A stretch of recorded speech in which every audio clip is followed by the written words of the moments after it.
Welcome to our tutorial on importing GIS data into AquaTwin Sewer. As always, we recommend that you follow along this tutorial with our tutorial handout and tutorial ArcGIS project. Many utilities use GIS to store and manage their asset data.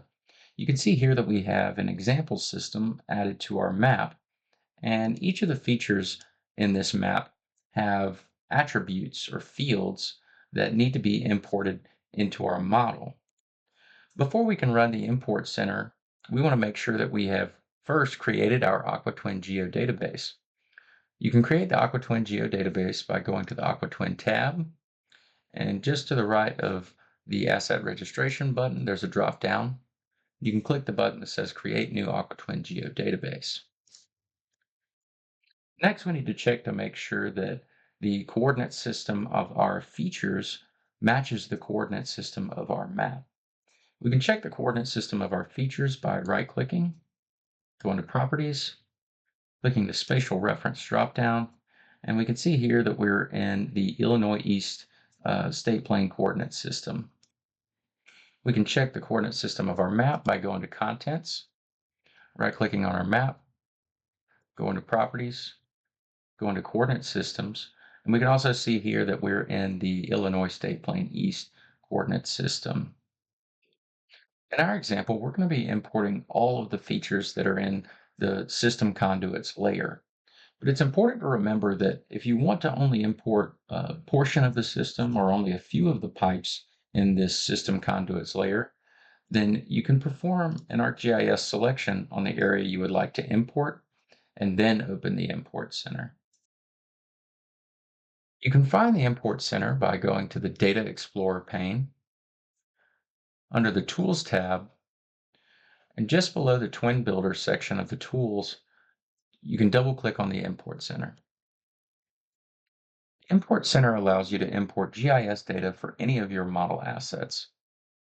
Earlier, I mentioned that we're going to be importing pipes from our system conduit layer. So we're going to click the drop-down menu under Asset Type and specify Conduit. Our source data type is going to be a feature layer that we've added to our map. But remember that you can also add a table to your ArcGIS project and import data from there as well. Let's say that you have data stored in an Excel spreadsheet somewhere. You can add that table to your ArcGIS project and still use the import center to get it into the model. Next, we're going to specify our data source, which is going to be the system conduits layer. The query box below that is where you can type in a SQL query to perform a selection on the features you would like to import, similar to how we manually selected the features earlier. You can see over on the right in the update options that we have the Create New option selected. That's going to create new features for each one of the pipes in the system conduit layer. But let's say that you had some guys go out and they got some updated pipe inverts or something like that for the features that are in that system conduits layer. Then if you already have your model built, then you can update the fields that are in your model, or you can update the geometry that's in your model using the import center as well. In our example, we're going to be doing a tabular join based on the asset ID field. So in order to do a tabular join, your features need to have a unique identifier. So either a combination of letters and numbers or just a number that uniquely identifies each one of the rows in your GIS.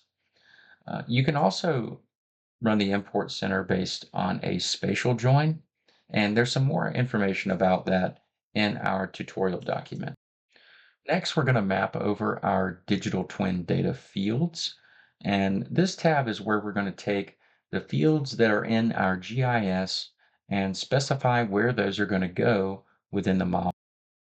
To map the source data fields to the digital twin fields, you're going to select the field on the left, select the corresponding field on the right, and click the Add button.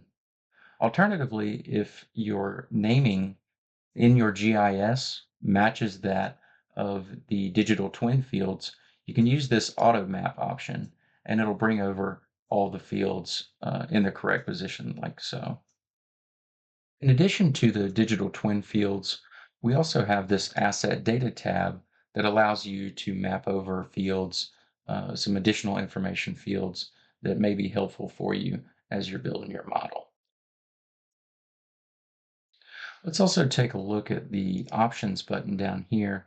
So the options button lets you check this box where you can convert pumps to links. So let's say that if you have uh, pump attributes that are stored as points, within the import center, you can actually go ahead and convert those to links how they should be in the model.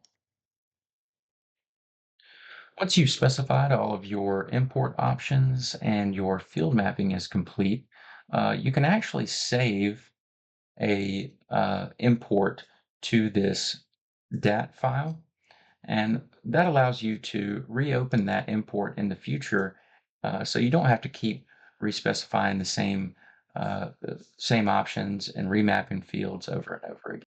If you want to open a saved import, then you can use this open button down here on the bottom. Now that we have all of our options specified and our fields are mapped over, we're ready to run the import.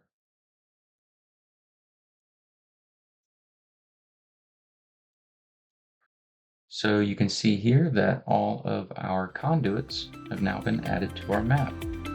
And that concludes our tutorial.